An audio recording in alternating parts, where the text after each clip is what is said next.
Welcome back to the Win-Win Podcast. I'm your host, Max P, and I am joined by special guest, the one, the only, the Matt Hayes. People need to stop doing this. I blame Jason down. Yeah, it's Jason's fault. He's the one who started it. But that's who you are. You are the Matt Hayes. I admit it. And average to below average Talion pilot. Such bullshit, dude. Such complete bullshit. So those who don't know Matt, and we'll get into this a little bit. Matt is probably the #1 Talion pilot on the planet, actually. Extreme low bar. And he's gonna downplay it and politic it away because it's what Talion pilots do. That is how true. They play the game. Yeah, 100%. But what's cool is Matt and I both last month, I think it was last month, right? Traveled to the UK to play in the UK Championships. And then this past weekend, we both got to play in the West Coast's biggest event ever, the Fishbowl 6. And we're going to get to dive into some of the differences between playing in the European meta and playing in the US meta and what that really means. But before I get into any of that stuff, before we get into that, I got to do a little housekeeping. The first one is I am now an affiliate sponsored by Manivault Proxies. And I think a lot of people have already actually ordered some proxies from them over the last couple of weeks. And they are fantastic. Notorious is the guy who runs the company. That's kind of a one-man shop, but he's in the Critical EDH League. He's based in the US. So it's a place where you can get all of your proxies made in the US. You don't have to order them from China. You don't have to worry about tariffs or all the crap that comes along with that. And the quality is actually really good. I started this before I even saw their proxies, but this past weekend I got a whole deck proxied out, and the quality is actually pretty damn good. So I'll just hold up a card or two just so you can see. There's awesome. A Misty Rainforest. Looks pretty good. Pretty sick. Nice thickness, just like you would get on a regular Magic card. It's like the same stock.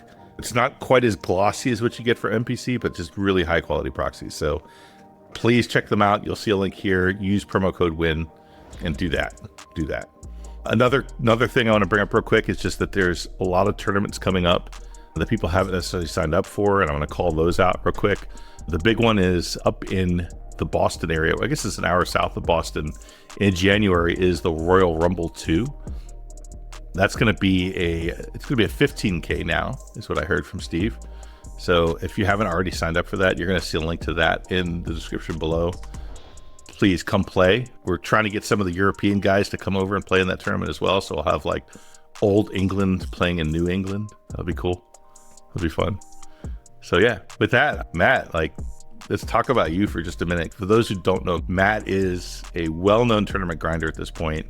He has put up more results, I think, than anyone else on Talion over the last couple years. I got two early ones, which were super awesome to jam. It's the deck that got me into cEDH, so I am always going to have Demir in my heart. I don't know if that's a good thing or bad thing. But... Yeah. But yeah, like me, you sold your soul to the devil, and you're playing Blue Farm now too. But I get to make more treasures, but not with Blue Farm. That's also nice. Yeah.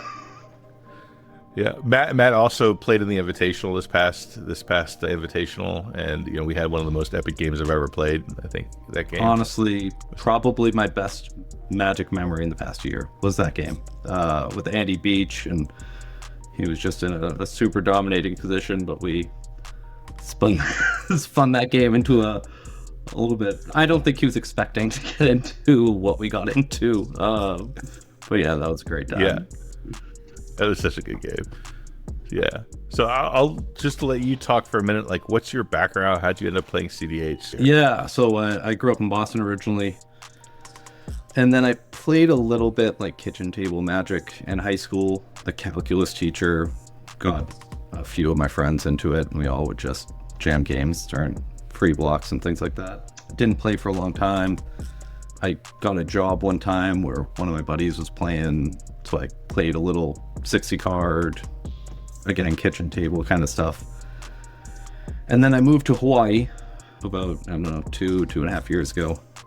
And when I made that move, I didn't know anybody here, but there was a card shop around the corner from my place. Shout out I Win Games in Oahu. If anyone's ever in the area, there's a weekly on Sundays. It's pretty fun.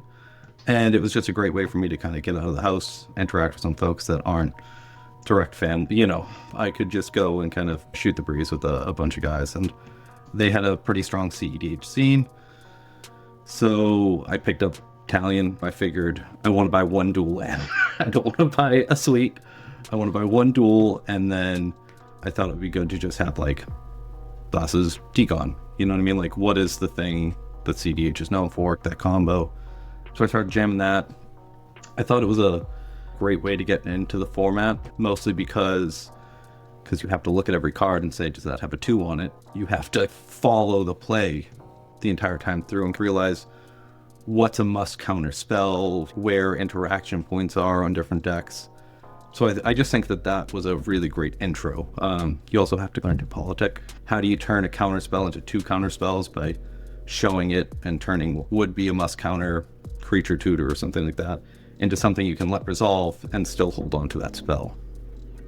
Right. So then, I just started, I went to Royal Rumble last year. I think I sat down for the first time. Actually, you were probably my first conversation at a big tournament. I remember sitting down and seeing you on the podcast, and I turned to you, I go, so like, what do I need to do well here? And it ended up working out. I saw you in top 16, and then off we went.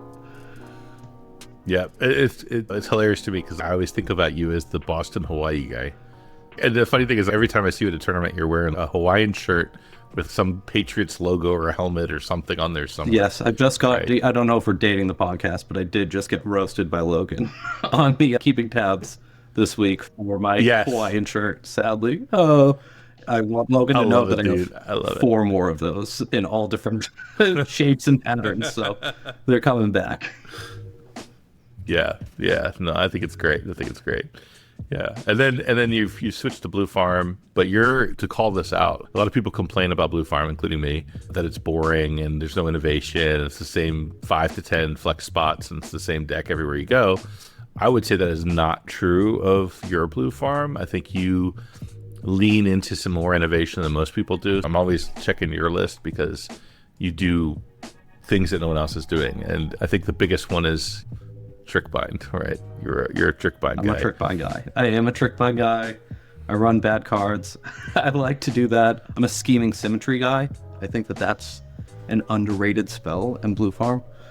I know that it is suboptimal. Necro is a great card, but I was jamming for a while, and I just really hated that situation of Dark Rit, Necro is my game plan. Necro gets countered, and I'm sitting there with 1 or 2 lands, and I can't really contribute to the game. Mm-hmm. So I do try to just lean more heavily on draw engines. I run like the Mirror Maid copy enchant kind of stuff just to get myself into that game plan, which is more my speed.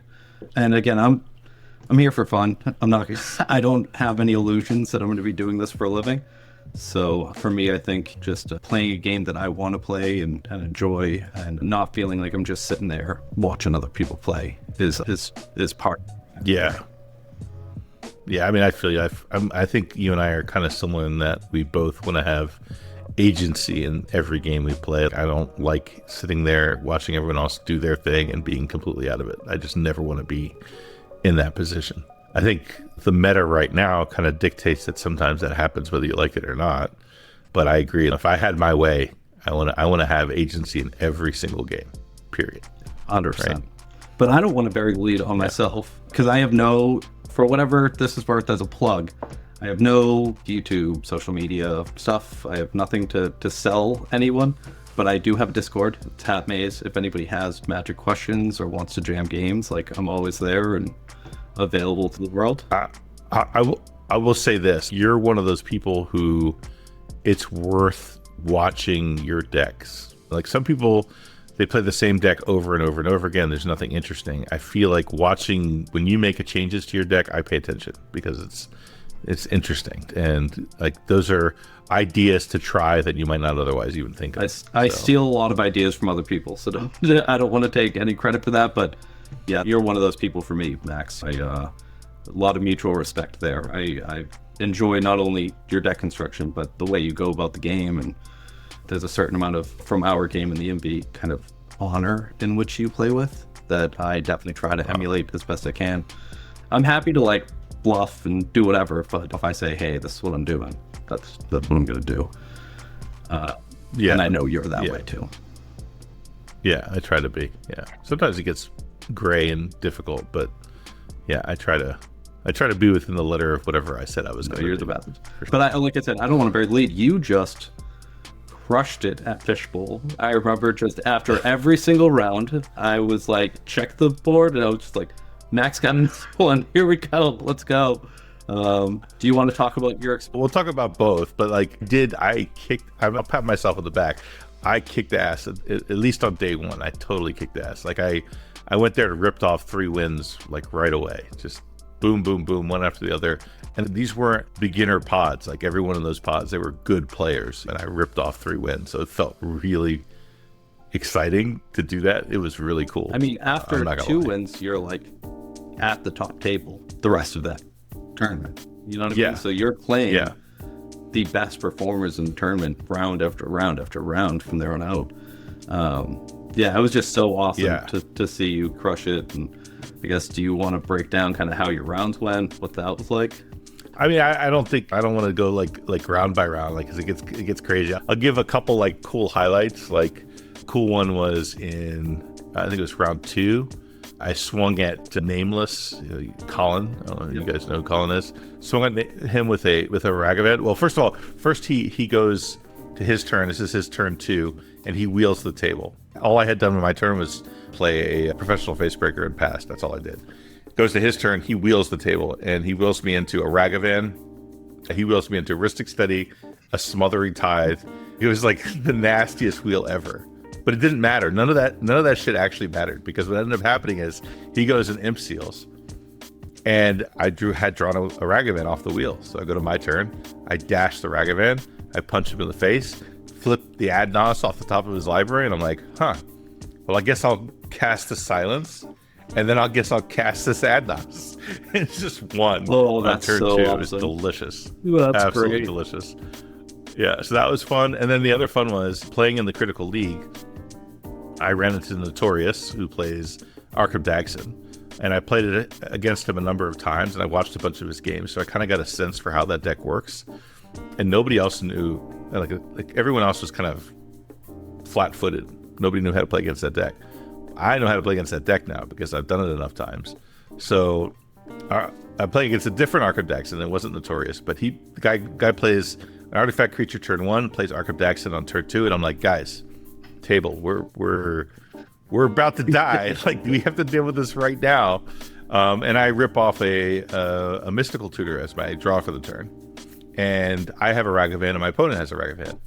I'm like, oh, I know what I'm doing here. I just pass. And he goes, all right, let me figure out my Ragavan attack. I'm like, come here. I do this. I'm like, come here. No, don't look at him. Come here. You're gonna hit me. Come on. He goes, really? What? Well, why? And I go, come on. So he swings at me. I cast the Mystical Tutor. I put a red Elemental Blast on top of my library. These are the big brain. So he red blast the Arkham Dagsson for me. It was hilarious. So then I ended up flipping an Orcish Bowmaster off of a Ragavan hit, play the Bowmaster, and then just for the rest of the game mow down every single artifact creature that hit the table. So Arkham was completely locked out, but it was great. And then I went to end up in top 16, ended up in 7th place at that point, coming out of Swiss, which was fine. Got me a 2nd seat, which was awesome. I'm like, all right, we're gonna be good. And I had to mull down to 5 in top 16. I'm like, all right, I can make this work. We're gonna do Gemstone Caverns, Land, Exile a Simian Spirit Guide, Demonic Tutor, play this fish, pass. All right, I'm in a good spot. I'm feeling good. Gets around to the player in first seat, which was, spoiler alert, Sylvie, on Timna Dargo. She untaps for her turn 2, and just without casting, the only non-creature spell she cast was a Mana Vault, and just proceeded to completely cook us.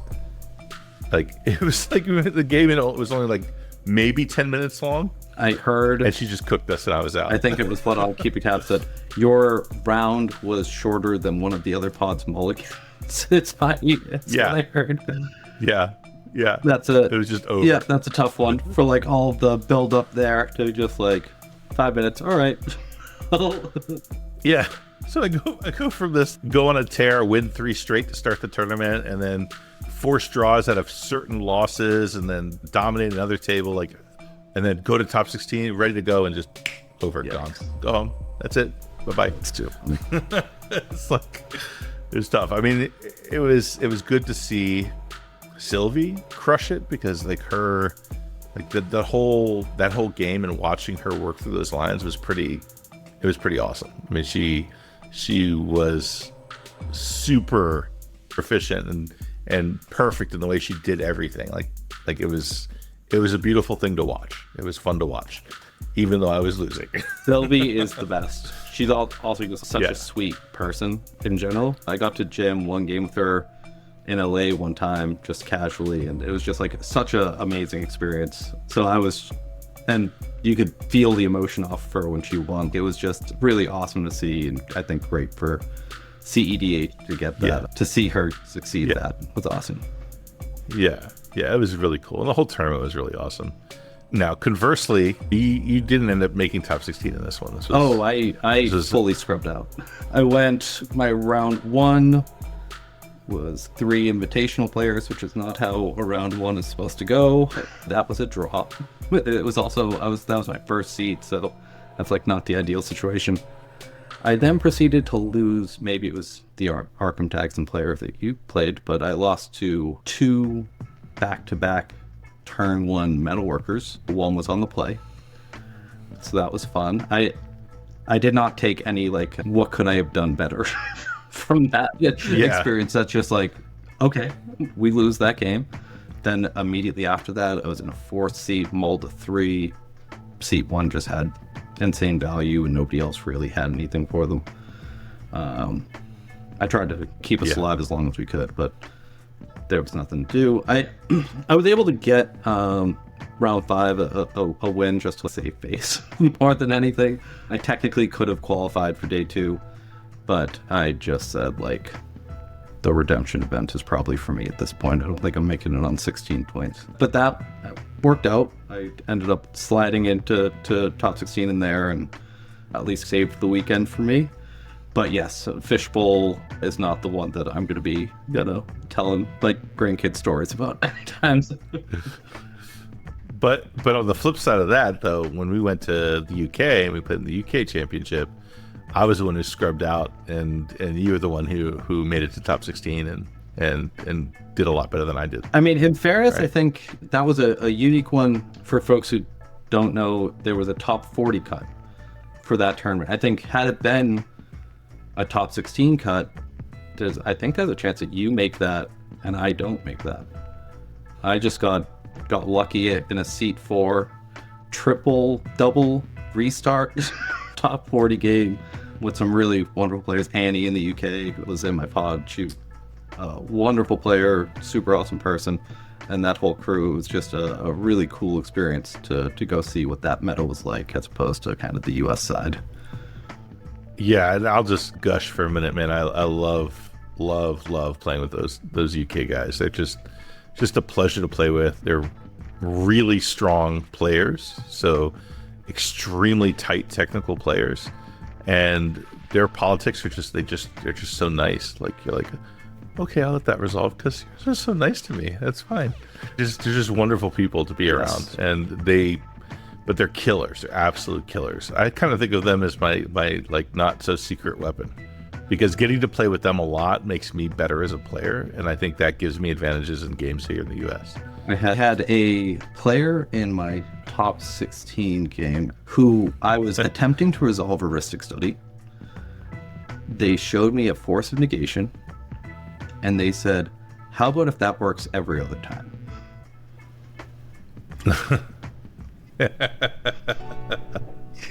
I said yes. But yeah, you'd never hear kind of things like that. It's just a lot more innovative. Like, even their way in which they play for a draw, there was a number of situations where they said, we're not going to all agree to play for the draw because it lets you play for free. So if you take this too far and then another player is able to win over the top, we're just going to let them win rather than ask them to play for the draw, which does kind of slow you down. similar to the game that we had with Andy. If we had made that expression, does that game end earlier? Because Andy doesn't get to. Right, because you would have won. You could have won. Yeah, because Andy doesn't get to play for free. You know that there's some rate or risk on the table. So just super cool to see like little things like that you go, what if I throw that in the back pocket for a rainy day? Yeah. And to really get into some of the differences between playing there and playing here, the biggest, I think, fundamental one that I think people know about the most is the restarts. And just to make that clear how that works is in every game, Swiss, Top Cut, whatever, in the UK and Europe for that matter, you have the option to restart the game. And a lot of people go, oh my God, that's such a terrible idea. Like, that's the worst thing ever. But the reality is what happens is when the game gets gummed up and becomes impossible, you have the option to just restart. So you can sit here and we can all sit here and sweat and with 4 heuristic studies and 3 smothering ties and, you know, no one's able to do anything. Or we could say this game is fucked. Let's restart. And you can go again. And maybe it's better the next time. And also when you run into these king-making situations where, you know, player A has the win and player B has the win and player C has a way to stop one but not both, it doesn't have to be a draw. Like, you still get an opportunity to try to win the game because you can restart and play another game in the time that you still have. Right? I think that's go ahead. Yeah, I think that was better for me. I only got to do it in that top 40 pod. We had 2 restarts in the same game because you have to win an end situation. But just the concept of those like suicide pact situations, like, hey, we're 2 turns into this game and this is scuffed. We need to find a way out, rather than just being locked into, well, I have to offer the draw here. You do have kind of this off ramp of, hey, we got 65 minutes left on the clock. Like, let's go again and see if we can get a real game in. And I think for a lot of the folks in the US who really hate that draw problem, it's something to bring up with your LGS, bring up with tournament organizers that you talk to. And if you're trying to reduce the number of draws, giving that alternate approach, I think will likely result in a lot less draws. Yeah. I had an experience at the Fishbowl that I think would have been much better with a restart and was really feels bad moment. And that was in round 6. I was in second seat, and Dennis, who's a Blue Farm player who was also at the Envy, was in first seat and got off to he had the mull pretty low, but he managed to wrangle a pretty strong start out of it and was way ahead of the rest of the table, which immediately did what those games do, which is turned it into a 3v1. And it was this 3v1 where I wanted a draw because a draw would lock me into top 16. And I was able to simply corral the table to go 3v1 versus him. And the reason I could do that is because I could say, hey, if we stop him, then I win the game. But I'm going to give up winning the game right now. I'm going to give that up because I want us to stop him. I would rather have a draw than you be in a king-making situation. And that's what happened. Like, against everything Dennis tried, he was in a 3v1 and just could not get there. And this is a game where I think if we were in Europe, you would restart it. You would restart that game because try again, try to get to a situation where someone can actually win. And poor Dennis, like, just really feels bad moment for him because he needed a win to get into top 16. And he was just being completely hosed by the king-making draw situation that was created in that pod. And it was just really awful. It was just a really awful thing. And at the same time, none of us at the table are going to be like, oh, well, I know this feels bad, so we'll give you the win. I mean, we're not going to do that. We can't do that. Right? We have to play for our own outs in our own situation. So we did, but it's just really terrible feeling going through that. And happy ending to that story, at least, is Dennis went on to win his 7th round and did, in fact, make top 16. And he got to get cooked by Sylvie with me in our top 16 game.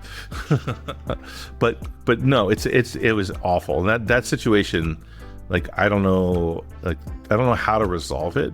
Restarts might be something to consider to deal with it. I don't know.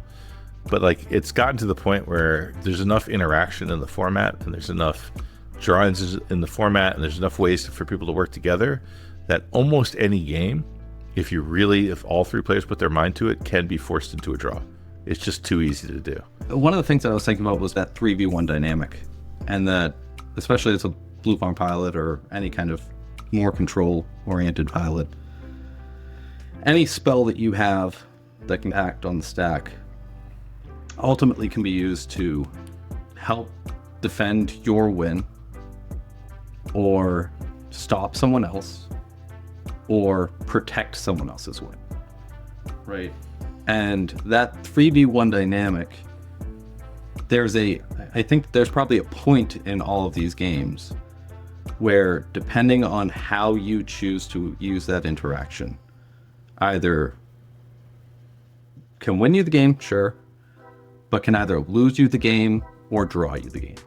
You need to figure out where that moment is of, hey, I don't have enough to get myself over the hump, so where's the best place for me to put this piece of interaction onto the stack to try to get myself a point? And I think that finding that, understanding where that point is for yourself as a player, I think is one of those skills that you sharpen as you play more games, of just realizing, like, there's no way I can beat this player. Has a fish and a heuristic. I have this many resources. I can't take them into deep waters. So how do I find that point to help another player or do whatever I need to do to try to get yourself, save yourself from.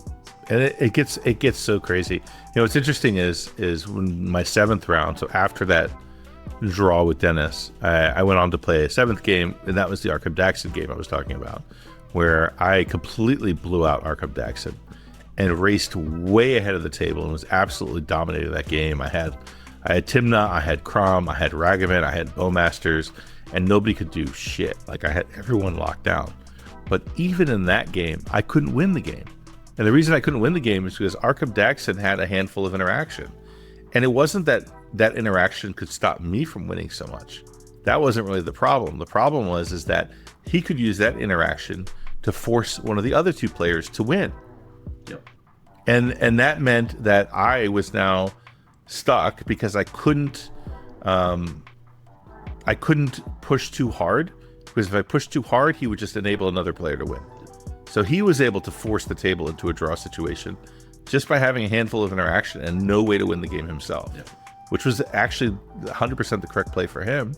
But man, it felt bad for me. Here I was, like, in a position where I was just absolutely crushing the table, and I knew that at any moment, if I didn't go along with what he wanted me to do, basically, he would just enable another winner. And that created a dynamic that forced the draw there. Now, I'll say one of the differences between the US and the UK and Europe is, or at least in the UK, they have a rule now where you can't king make as a way to force a draw. Like, you can't defend someone else's win on the stack to force a draw. Like, you're not allowed to do that. So that, I'd have to play a lot more games with them to figure out how that really manifests itself. But that is one way to try to address it a little bit. Yeah, I that never came up when I was in the UK, surprisingly, like that situation. But it was brought up, and I do think it's kind of like one of those gray lines of, well, how do you enforce that? Where is actually defending someone's win versus putting on the stack that kind of propels the game in a way that two players now have to fight each other? There's certain aspects of that I think are probably tougher in reality to rule. But I mean, for the US side, it kind of is what it is, you know what I mean? You have to play to your outs. And I think when you're playing, especially as you're getting to, like you were in, those higher tables, those players who have a win or two under their belt in the tournament already, a lot of those folks know where those points are and can more easily gauge, hey, I'm about to lose this game. I need to now work with this other player to try to get the draw on the table as quickly as possible, or we're going to lose to, player Z. And that's why I think the Indie had such a high draw rate. It's just there was a lot of players who knew when that lever switched, and they said, I can no longer 3v1 the table and push through a dominant win on my own. but I'm good enough of a player, and I know that if I can get 2 other players' hands, and we have 21 cards versus 7, we'll find a way to get there. Right. And you can almost always do it. Yeah. And go just to touch briefly on the old conversation about making draws with 0 points or whatever. To me, that doesn't fix anything, because then it just creates a toxic situation where, like in the game with Dennis, it's like, okay, the other 2 players now have to choose. Do they pick me to win, or do they pick Dennis to win? Because if a draw is no longer an option, they're going to have to king make. And does that come down to my hair is all kind of greasy because I've been playing all day, and Dennis is wearing a nice sports jacket, looks better? I don't know. Like, how do you pick the winner at that point? It just gets, I mean, even worse, really weird for Dennis in this case, I assume, because you were on such a roll at that point in the tournament. Those players probably say, well, Max should win because my opponent win percentage is going to go higher. Right. Which is not bad. I don't think that's... I'm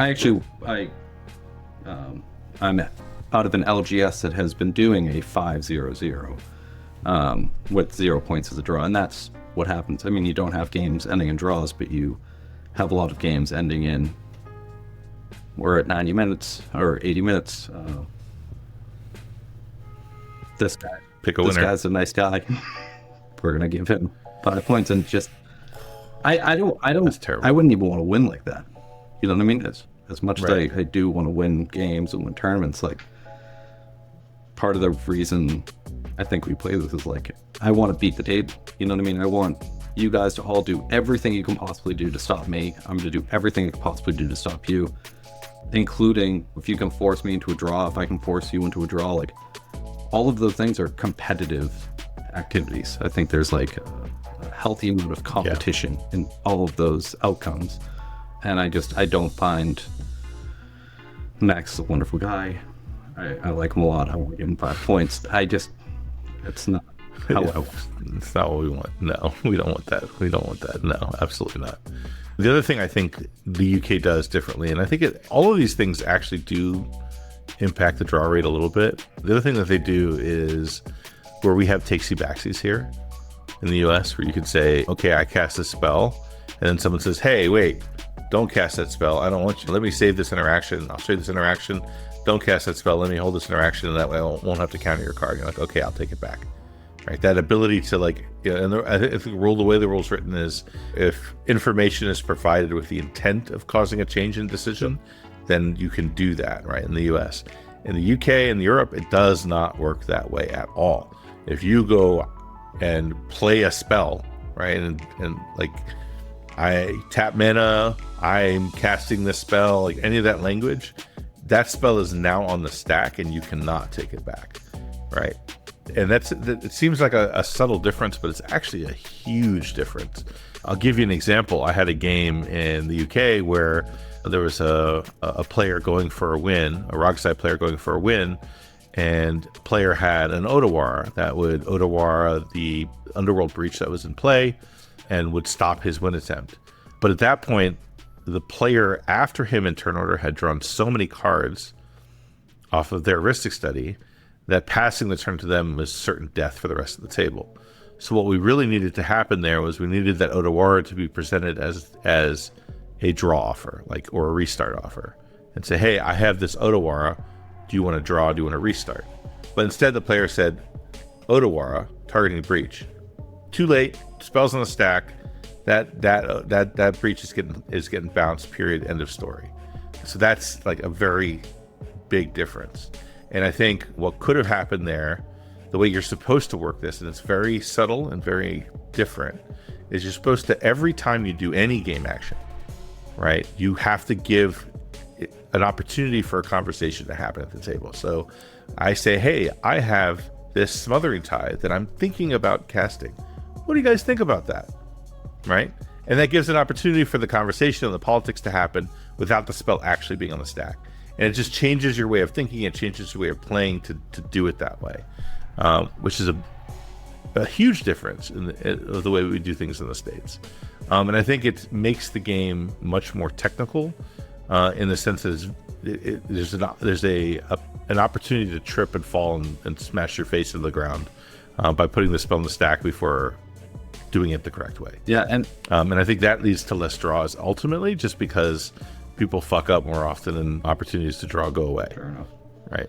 I think I heard Zach Adler, who's a wonderful person, our NV champion. I think I heard him talking about this, because I think that's probably a good habit for folks to get into anyways.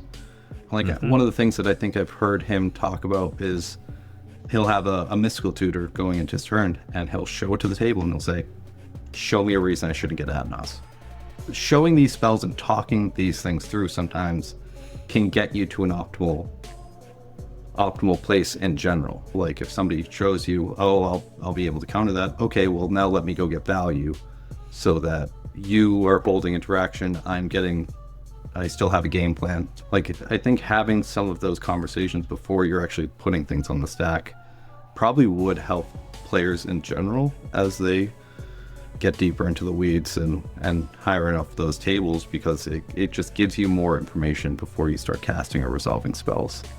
Yeah, it's such a difficult problem, and we actually had a situation in the top 16 game, not that I was in because I was over in 10 minutes, but like one of the actual meaningful, like actual games in top 16, where there was I don't remember, I wasn't like I heard about it secondhand, but basically what ended up happening was a spell was put on the stack. The next two players in turn declared that they had nothing and passed priority, at which point it went to the fourth player who said, here, let me show you interaction. You should not cast a spell. And that caused the judge call. Judge came over and they ruled that information was provided at that point that was not intended to change the decision by those other two players, and that now it was too late to take the spell back, right? And there's a lot of consternation about that, which kind of raised the problem, which is this way we do things in the US is kind of a gray area too, where it's not quite clear when has information been given, when is it too late to take the spell back, and like it's clear as mud. Like I don't really know.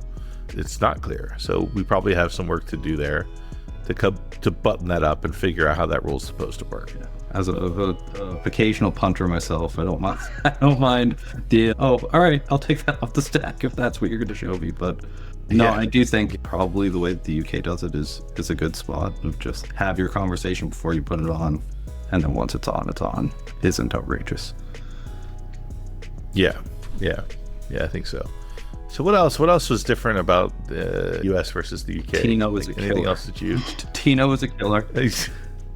I've heard you talk about him in certain fashion. It was glowing. I don't know. But yeah, there are some really great players over there, and it was just a great opportunity to see what they're brewing. Yeah, I had a wonderful time. And Tino, by the way, won the UK championship. He was the winner of the whole thing, and he's won 3 other tournaments since then. He's just on a tear. But what was juicy about it is how he won.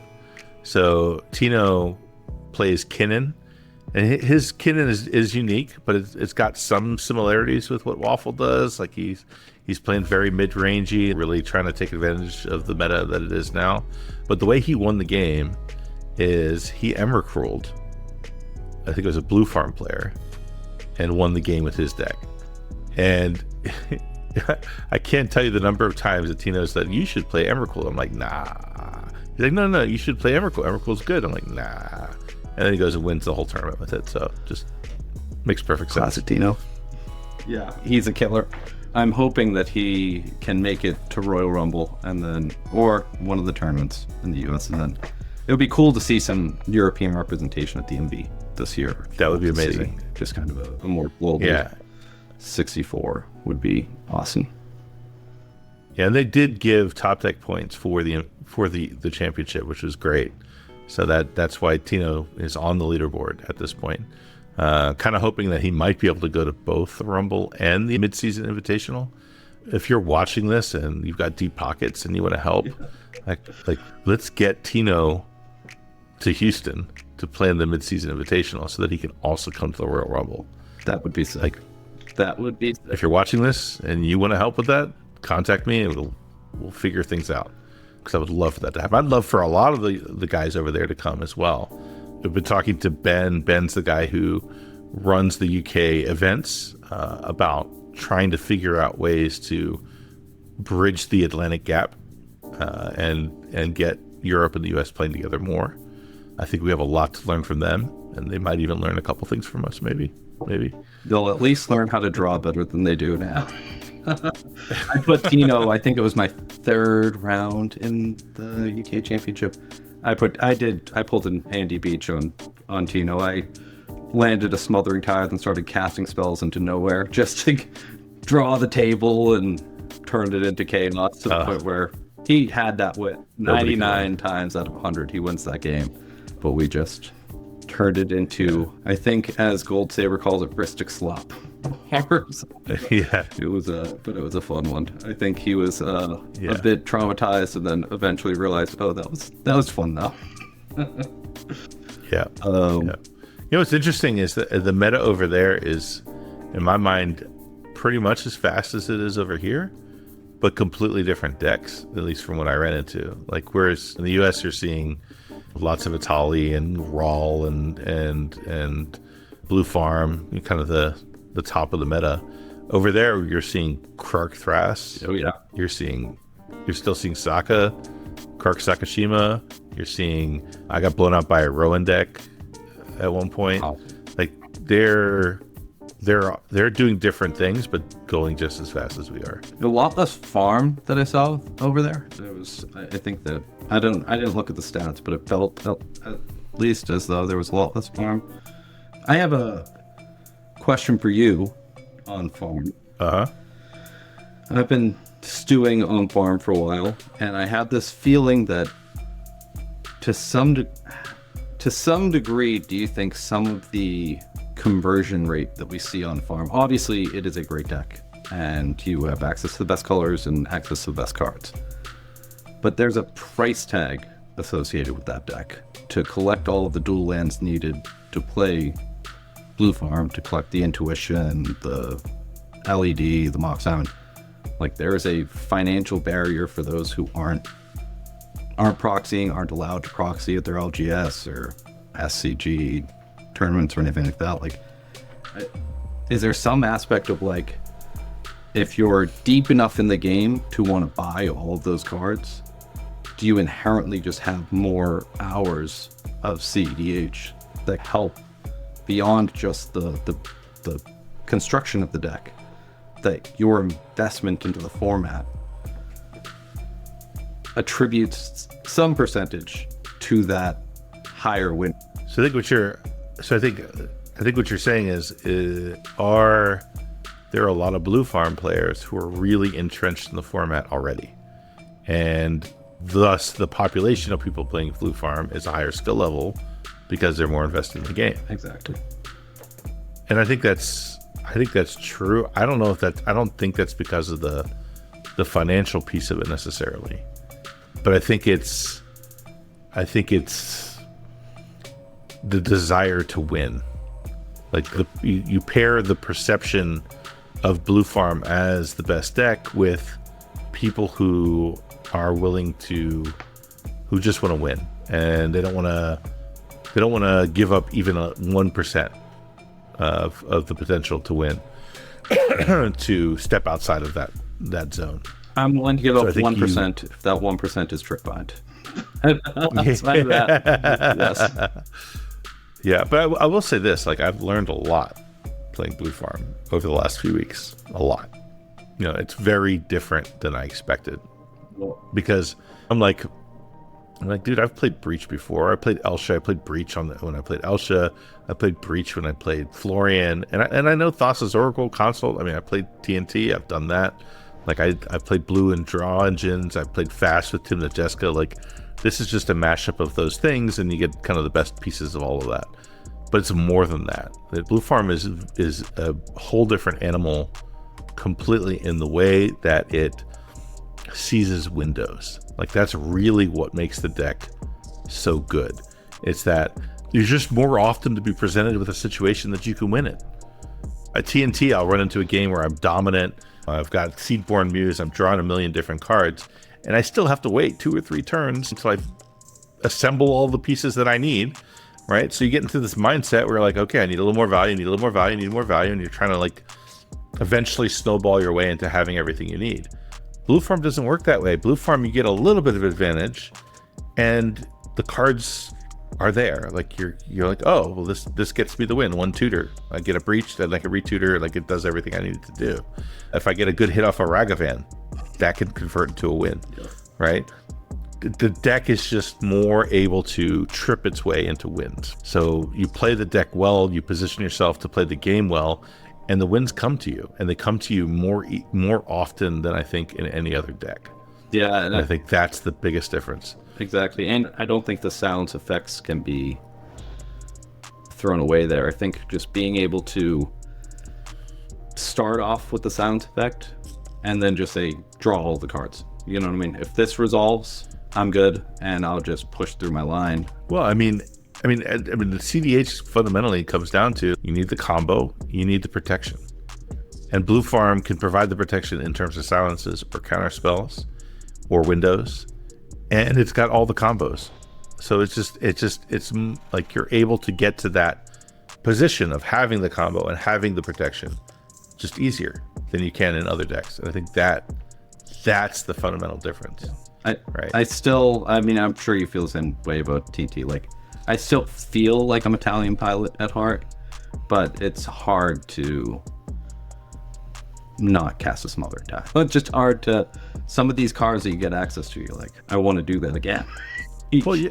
Well, that's the thing. Is like, and that's the thing. Is like people are like, oh, it's just a breach deck, but actually, Blue Farm has all of the pieces to play the game well. Yeah. Right? The ties, the Ristics, the Tataru, Lothos, like all those like cards that are just make playing the game good. Like you get resources, you get cards, you have the ability to interact and work with the table and all those things. It just does all of that well. Anyway, right? So it just fundamentally plays the game well, and then it is just the best deck at assembling the combo and the protection. Period. I think Jason Doan, my goat, who does need to stop saying the Matt Hayes, but I've chatted with him on farm. When I got back into farm, he was one of the first people I chatted through with the deck, and I do think outside of the Necro Turbo stuff, which is real, I understand that that's a good play pattern, but outside of that, it's basically like drawing cards and making mana. And a deck like Talion is great at drawing cards. And my build, a lot of my build is like, how do you brace Talion out as quickly as possible? So there is a fair amount of mana in the deck. But that deck, it draws cards. It doesn't pump out mana at the same level. Right. To the same extent, Frogthrass, I think, makes a lot of mana. But if you're paying 4 mana for one card, and I have a Smothering Tithe. Well, right, and the other problem with Frogthrass is, Frogthrass makes a lot of mana, and Thrasios is good at converting mana into cards, but the win conditions in that deck are just not as clean and easy to put together as they are in Blue Farm. So when you play Frogthrass, you run into a lot of games where you draw a shit ton of cards. You have all the mana in the world, but you're still waiting for the other piece. You're still waiting for the piece of protection or the combo piece, and you have to wait longer than you really want to. Blue Farm just doesn't have that problem. And the other thing is, people look at Blue Farm and they say, like, my man Kellen, I love you, Kellen, but he enjoys playing Dargo Timna, right? And all of the Mardu combinations and things that Mardu can do. And I do too. Like, I've always loved Mardu. But guess what? Blue Farm does those things. Like, so whatever that's the problem is, like, whatever it is you like doing, almost everything that you like doing, unless it's green, Blue Farm is already doing as well as your deck is. That's the problem. And outdrawing you. And yeah, it's very seductive. It's very difficult to say, I'm going to choose to not play this deck, right? Because I don't want to play this deck, and not any rational reason at the end of the day. It's, I want to be more creative. I want to limit myself to force myself to be more creative, is what you're doing when you're not playing Blue Farm. That's the problem. And I think that we saw this with the Fishbowl. I think we saw this at the Open. Or you try to go under it. Just race out the start to the point before it can get set up. I'm just going to try to jam a win. And if it happens, great. If not, I'll see you in 90 minutes or 80 minutes, whatever. And that's... Yeah. And the thing is like Blue Farm isn't so dominant that like when you sit down at the table, it's like you're at an inherent disadvantage. You're never going to win. That's not how it works. It's over a longer period of time, it gets the edge. Like over a course of 100 games, it gets the edge because like, and I know, and I'm talking to people here, and I know you're gonna like you've experienced this. You're like, holy shit, I had everything I needed, and then I just got unlucky, and I couldn't draw that last piece I needed, right? Or like, damn, I cast a Tainted Pact, and the one card I needed was all the way at the bottom. Like I just got unlucky. Blue Farm loses less of those games, right? Because they have more cards in the deck that solve that problem, right? They're more likely to draw the other piece that they need to win. So they're going to have less of those games where they're just drawing and can't find the last piece because they're unlucky. There's just less of those games. And that's why it's the best deck of the format. It isn't necessarily that when you sit down at the table, you're like, oh shit, Blue Farm, scoop. No, it's just over the course of 100 games, it's just going to eke out an extra 10% over every other deck. And that's why it continues to put up results. That's just reality. And I hate it too. Like, I mean, like, oh my God. Like, I sold my soul to play Blue Farm, and I'm going to go off of it in a couple of weeks here when Cabbage Man comes out. But I'm doing it knowing that I'm probably disadvantaging myself by 5 to 10% over the course of a lot of games. That's just the reality of it. If it makes anyone feel better, I prefer to be playing Nadu. If it were an option. That was the only deck that I could fully say gave Blue Farm a run for its money, or maybe was surpassing it. I mean, outside of that, it, like you're saying, it's not you sit down and you're gonna lose. I lose a lot of games, but it's just you do feel like there are more situations in which I'm going to be able to find my out. I'm going to be able to work around the stacks piece better than the rest of the table. In ways that other decks, a Cursed Totem, and I was playing Cannon for a little bit, Cursed Totem lands, and depending on the situation, you're just like, well, I got nothing. I have a bunch of mana, I can't flip cannons. And I want to be able to say, well, playing Blue Farm is boring. No, it's not boring, it's really fun. I'm sorry. Problematically fun. It's really fun. Yeah. Stack battles are very fun. I do like those scuffed games that we were talking about, whether everyone has a Rustic and a Smothering Tithe, whatever. Those are games that I just tend to enjoy playing, but it would also, to circle back to the UK side, some restarts might be good to look at in situations like that, especially with the new timing rules. Yeah, but it's a good time. Yeah, agreed.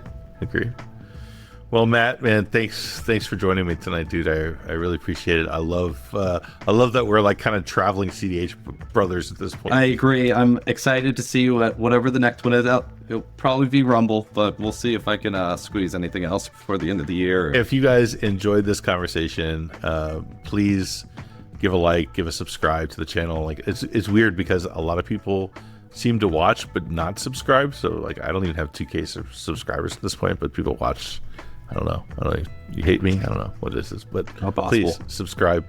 Go and buy your proxies from Manifold Proxies using promo code WIN. Come check out the Discord and chat with us. Matt, his Discord will also be in the description below. So if you're going to go chat with Matt about Talion or his wonky good Blue Farm builds and Trickbind, go do that. And I'll see you next time.